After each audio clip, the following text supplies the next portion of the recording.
ก็สบายดีเด้อสบายดี FC ทุกท่านเนาะสบายดีหมู่เพื่อนทุกคนที่เข้ามาเบิ่งมาชมวันนี้ป้าตองก็เอาภาพวิวบรรยากาศริมน้ำซองสะพานสีฟ้าอยู่ที่เมืองวังเวียงประเทศลาวให้ทุกคนได้เบิ่งได้เห็นทุกคนเนาะว่าก็เป็นบรรยากาศตอนนี้ก็ประมาณว่าตอนเที่ยงเนาะ13 โมง 14 โมงหรือว่ามื้อนี้เป็นวันจันทร์เนาะว่าแค่คนมากับบ่หลายแต่ว่าเป็นวันอาทิตย์วันเสาร์นี้จะมาหลายขนาดเลยทุกคนเนาะก็คือว่าข้างเทิงนี้ก็เป็นจุดขี้สลิงขี้ซิปไลน์เนาะว่าราคาขี้สลิงซิปไลน์นี่ก็ประมาณว่า300,000 กีบหรือว่า400 บาทประมาณนี้เนาะว่าความยาวของสลิงนี่ก็อยู่ประมาณว่า1,000 ปลายกว่าเมตรเนาะจะขี้เรียบมาตีนผาพุ่นแหละทุกคนเนาะแล้วว่าชมบริเวณแหล่งท่องเที่ยวนี่ก็เป็นกิจกรรมที่ว่าขี่กงเบงเนาะขี่กงเบงลองแม่น้ำซองแล้วที่ว่าอยู่บริเวณนี้ก็จะมีกิจกรรมหลายอย่างเนาะคือมีกิจกรรมนั่งเรือยาว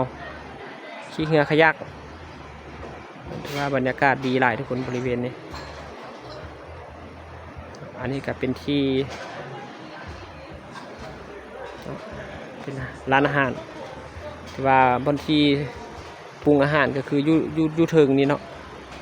บางคนมักนั่งทีมน้ำก็ลงมารูปนี้บางคนมักชมวิวจุดมุมสูงก็อยู่เทิงพุ่นเนาะที่วังเวียงประเทศลาวทุกคนเนาะที่ว่าบรรยากาศพักเย็นสบายอยู่บริเวณนี้ทุกคน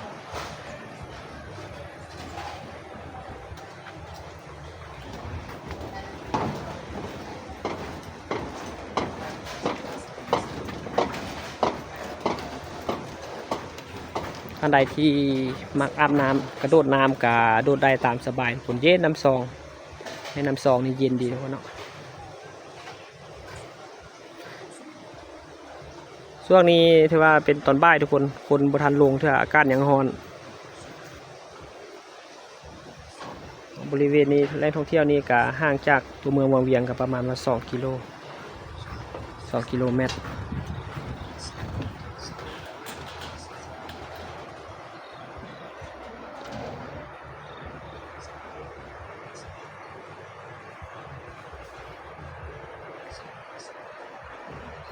อันนี้ก็เป็นป้ายบอกสถานที่เนาะสถานที่ท่องเที่ยวขวดสีฟ้าทำนางฟ้าทำน้ำนอนเมืองวังเวียงคนก็คือสะพานสีฟ้ากับอันนี้เนาะถือว่าเป็นป้ายบอก